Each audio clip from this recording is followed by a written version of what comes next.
Hello and welcome to Physics Problems One by One. So here is a problem.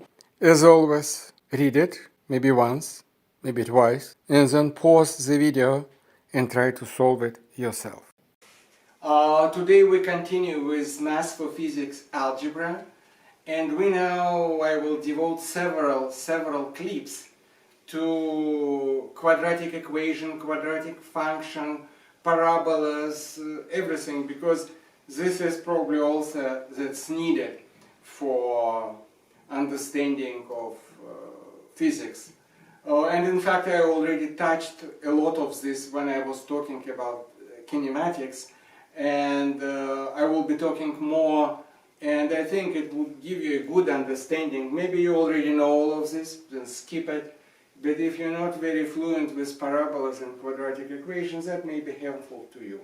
So this will stay for the duration of several clips, because I don't want to pack it in one clip. I will talking about very different cases and tons of examples, but this would be like a generic case.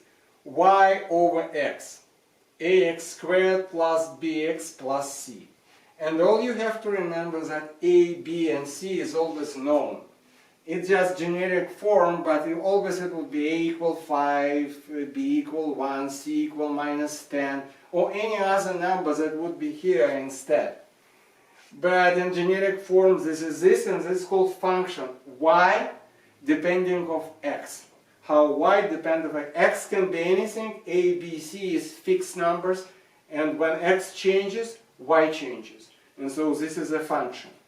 If I draw exactly the same thing here and say that this is 0, this is equation. Again, same a, b, c and fixed, but you cannot, it's only 0, 1 or 2 solutions. So it may be only one x that satisfies this equation, two x's that satisfies this equation, or no x's. And the formula, you already have it, I am sure, and I will be using this a lot in very different particular cases, but the formula is that the first root of this equation is this, plus, and the second exactly the same with minus, and sometimes we will be writing x1, 2 plus minus to save our some space and room. But we always have to remember that when we write plus minus, in fact it's a short form of writing those two equations, those two solutions for x1 and x2. Alright, but also we see that b squared, and this is square root, and b squared minus 4ac is called discriminant. Maybe you use d, maybe you teach it like this, I don't mind. But when we take square root, we're allowed to take square root only from positive numbers. We don't know how to take square root of negative number. Nobody knows what it is. Everyone knows what is square root of plus 10, plus 100, plus 53. But if you take a square root of minus 53, nobody knows. Even your calculator will not be able to do it. You can try a negative number, take a square root, it will say error or something to this matter. So this would be generic thing that will be sitting on this board, and I will be writing on this board. And today will be the very first thing when I say A is not 0, B is 0, C is 0. So these things would become y over x equal ax squared. And the equation will become ax squared equals 0. And let's start with equation. Ax squared, if for example we have 5x squared equals 0, or it may be minus 7x squared equals 0, or it may be minus 100.5 x squared equals 0. It does not matter. Whatever the number a here, I can put it here in the bottom, and I can say x squared equals 0 over 5, or in this case is 0 over 7, or in this case is 0 over this number, right? Whatever it is, x squared would be 0. That's the only way how can we have this. 5 multiplied by 0 should be 0. So x squared, and this is the only case when x equals 0. No other number will satisfy it. Because no matter what you take, 0.1 on 1000 multiplied by itself, it would not be 0. Okay, so this solution it works. Now let's check it with the formula. If you don't want to use a common sense solving these equations, which you probably will, but if not, let's verify how those formulas working. So I put, for example, x, 1, 2, and I already will be writing 2. So 2 over a minus b. b is 0, because if ax squared equals 0, that means those two simply gone. Plus 0 and plus 0. So minus 0 plus minus square root of discriminant. Discriminant is b squared 0 squared minus 4a multiplied by 0, because c is 0.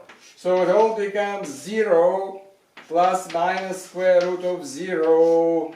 2a, it becomes 0 over 2a, it becomes 0. So everything is fine. We have the same solution, whether we use this formula or common sense. Common sense, what I am saying, is just a simplified way of solving these simple equations without any need for this formula. Okay, so this is very good. Now let's go about function. And let's say a equal 1, for example. Then this function would be this. And if I draw a graph, I will have to put it, and I will have another playlist about graphs. But for now, this is x, and if x is equal 1, this would be 1. 1 multiplied by 1, it would be 1. If x equals 0.5, it would be 0.25. So it would be less. If it would be 1/10, it would be 1/10, it would be 100. So this will go here like this. It will touch here horizontally and go up. And if it would be 2, then of course this would be, of course you know it would be 4. And it's approximately 4. And if it would be 3, it would be 9. And 9 would be somewhere here. So my graph would go very rapidly, would go up. And I don't need even to put this. See, when I draw a function y equal x, then this would be very even and it will not distort anything. This is kind of distorted. X is very short and y is very high, right? So we have this parabola, and this is called parabola. And what can we say about this parabola? We can say that parabola, and of course I can draw it with negative numbers. It's very symmetric, because it doesn't matter what I multiply in itself. -1 or 1, it would be 1. It would be 1. And if it would be -2, it would be still 4. Because it's very symmetrical. -2 squared is the same like 2 squared. 2 squared is 4 and -2 is 4. So it's become very symmetrical. And what we notice that branches directed up. And also we notice, so branches up,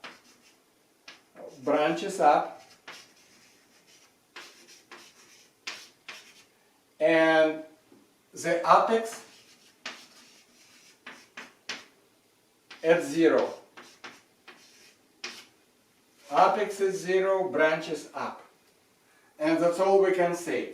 And also we can say what is the solution. We already been here, ax squared equals 0.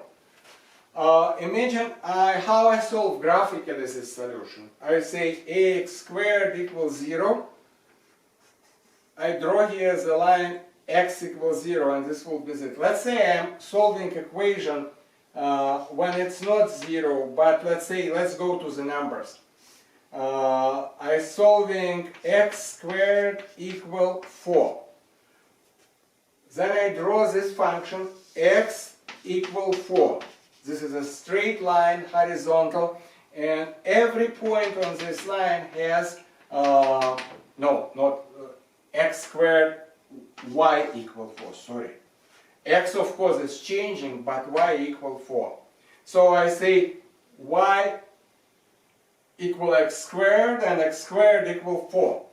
And this brings me a solution. x12 equals square root of 4 plus minus. Right? So, but I was talking about the apex. Apex when x squared equals 0. The function y equals 0 is this. Y equals 0 is this line. The same like y equals 4, this is line y equals 0. The same like y equals 4 is this line, and it has two solutions. This and this would be one solution, this would be another. And here, when I draw y equals 0, we have only one solution. Because notice, as I drop this line lower and lower, those roots become closer and closer. When this has become 1, it would be this. And when it would be 1000, it would be very close. And eventually, in the limit, if I drop it here, it would be y equals 0, and those two roots would be the same. And I will talk about this in a little second, in a little while. Finally, let's say that we want to solve this equation at, for example, we want to solve x squared equal minus 1. And obviously it's impossible. There is no solutions. So as we decrease this number, we cannot solve it. And why? Well, because this minus 1, this is a function y equals minus 1. Every point on this line, x is different. X may be anything. But y is always minus 1. So this parabola, it goes always above, and this line never intersect. So there is no solution to this. Okay? And the last thing that I want to tell is let's solve the equation. Remember, I was solving the quadratic equation of this function ax squared equals 0, and I immediately got that x equals 0, or I can say x1 equals 0 and x2 equals 0, and I say x1 equals x2. So instead of two roots, there are one, and they kind of the same. But let's solve different equation. Let's, for example, solve 4x squared equal 4. This is different case, and of course we get x squared equal 4 divided over 4, x squared equal 1, and of course everyone now knows that we can have x1 equal 1 and x2 equal minus 1, and this is what I just drew on the graph when I was drawing the line y equal 1. Okay, let's check this x squared equal 1, how it will go with this formula, because I want to be sure that it goes to this formula. So when they give us this equation x squared minus 1, it's a little bit different. It's like x, so let's wipe it out. And this was the function when b and c, but let's say now they gave us equation x squared equal 1. How to solve this quadratic equation using this formula? We have to move everything to one side. And then by looking on this, we say a equal 1, b equals 0, because there is no x, there is no this middle one, and c equals minus 1. So of course, just extracting square root solves this. But if we don't see this, or for example, we want to check if this is also working, we have to move everything to one side, put squared first degree of x, x to the first degree, and plus c to this canonic form. And then determine a, b, and c, and then we should use x12 equal 2a, a is 1, b is 0, plus minus square root b squared is 0, minus by minus 4ac minus 4, and this would be plus because minus 4, a is equal 1 and c is equal 1. Or if I put minus c1, it would be this already. I already see this. Minus by minus, one minus came from the formula and another minus here from minus 1. Okay, and x12 equal, I don't want to write 0, I put plus square root of 4 divided over 2 plus minus 2 over 2 plus minus 1. So this is the same solution, but this solution we derived from the formula, from this formula, and this solution we derived from, so two different methods leads us to the same result. And for today it's all, and my next installation will be dealing with a little bit more complex cases. I don't want to overwhelm you, so watch it again and again. Draw it on your own graph, and I will see you next time, which would be very soon because I publish it very soon. But for the time being, subscribe, like, bell, comment, and I see you next time. Thank you.